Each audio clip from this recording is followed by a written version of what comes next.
The New York Knicks just made history as multiple different Knicks players just acquired feats that have never been done while wearing a New York Knicks jersey before through all the years that the Knicks have been an NBA team who played in the first ever game as the team continues to learn more about themselves and how to be a winning team in life without Jalen Brunson right now. And we're going to break all of it down. What's up, guys? Welcome back to Knicks Digest. It's Chris here, and we're going to jump right into things as always. And guys, if you are enjoying this content, make sure to subscribe. If you're part of that 65% that's not subscribed to Knicks Digest, this is the place to be for all New York Knicks content you do not want to miss out.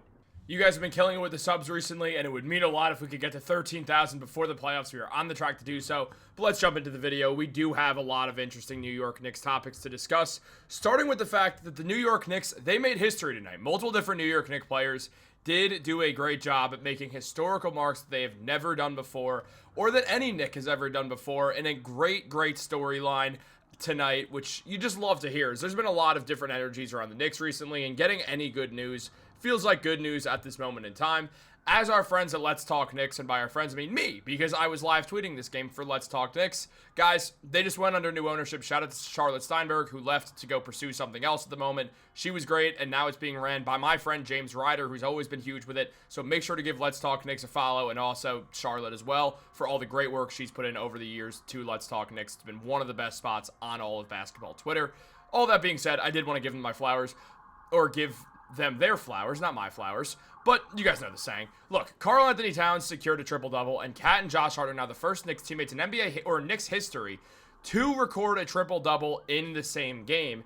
And on top of that, we also saw that Josh Hart has passed the record. He set the new Knicks record for most triple-doubles in a season at 9, passing the legend Walt Clyde Frazier. And Frazier even talked about this. I mean, Walt Frazier, for my money, is the greatest Knick of all time. I know it's up for debate. Some people say Walt, some people say Willis Reed, some people say Patrick Ewing.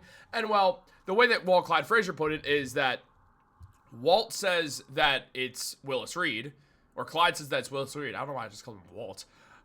Willis Reed says it's Patrick Ewing, and Patrick Ewing says it's Patrick Ewing. So, pick who you want there. I would give it to Clyde because the game he had in Game 7 to this day is still the greatest statistical Game 7 in NBA history, which did secure the New York Knicks a win over Jerry West and Wilt Chamberlain, which I think counts for a lot more than people give him credit for. It feels like they kind of forget about the fact that he did put up 36 and 17 with 8 rebounds for the Knicks to win their first ever NBA Finals, a feat that will always be overshadowed by Willis Reed running out of the tunnel with the broken leg to guard Wilt Chamberlain, even though more than anything that was a symbolic moment, as Willis only finished that game with 4 points and didn't even play a whole lot, if I recall correctly, from the one time I found that footage and watched the game. It's weird watching basketball back then. It's a completely different sport, but still, Clyde does reign as the current holder of the greatest Knick of all time, if you ask me personally. Now, Clyde, who spoke on Josh Hart, saying, "Congratulations, Hart. Long time coming. It's his 9th triple-double this season, passing yours truly after 56 years. He's dishing more, averaging 5 assists per game, almost 10 rebounds, and 14 points. It's a career year for Josh Hart," which it absolutely is. Clyde Frazier is 100% right,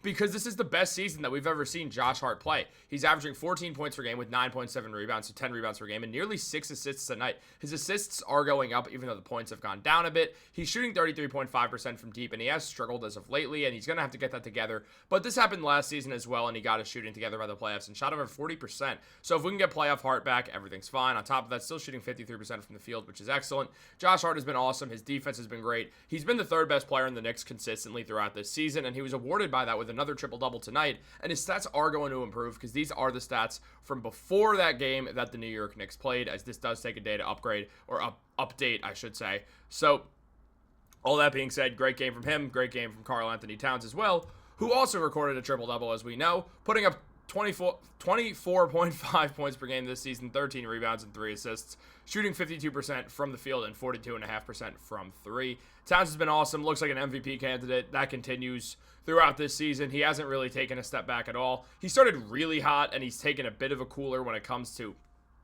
his three-point percentage.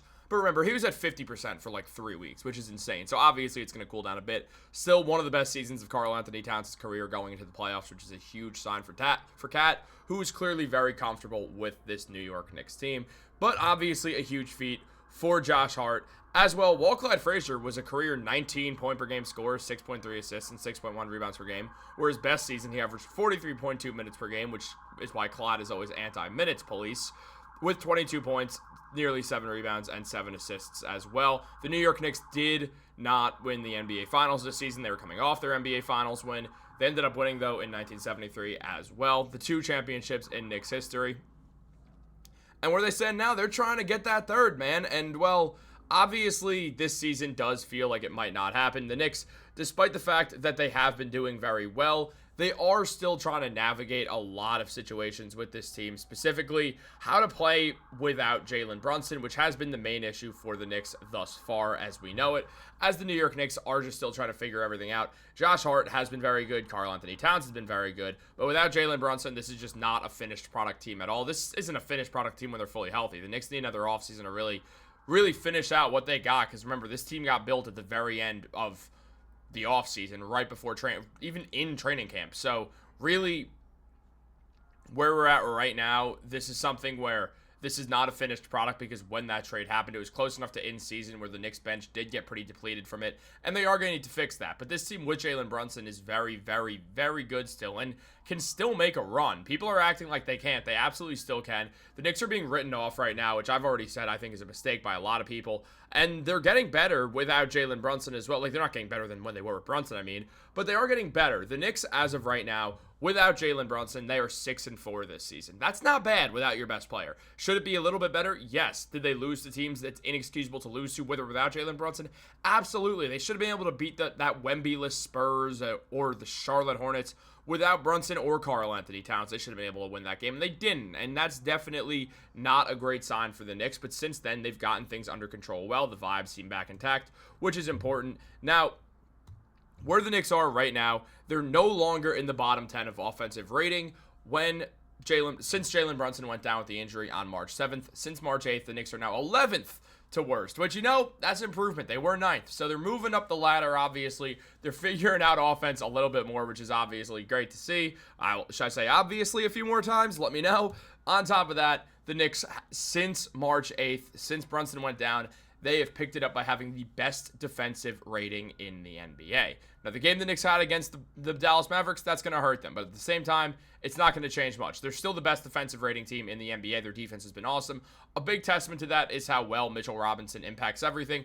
But at the same time, they're all stepping up. They're all rallying, knowing they're not going to be able to replace Jalen Brunson's offense. But what can they do? They can be better on defense. And that's what they've done for the most part. And it's led to some moderate success for a team without their best player. I'll put it that way. I think that's the best way to kind of phrase it, because it hasn't been full success without Brunson, but it's been moderate success for a team playing without their best player, and that should count for something if you ask me personally. But does it count to anything about you? Let me know in the comments down below. Brunson should be back in around 2.5 weeks from now, maybe 3 weeks. So we'll see JB back once he's fully healthy. But again, let me know. Is this an accomplishment in the comments below? Should the Knicks fans care about this historical moment for the Knicks, or should we kind of just right past it because we all think about the playoffs with it being March 25th and all? Guys, let me know in the comments down below.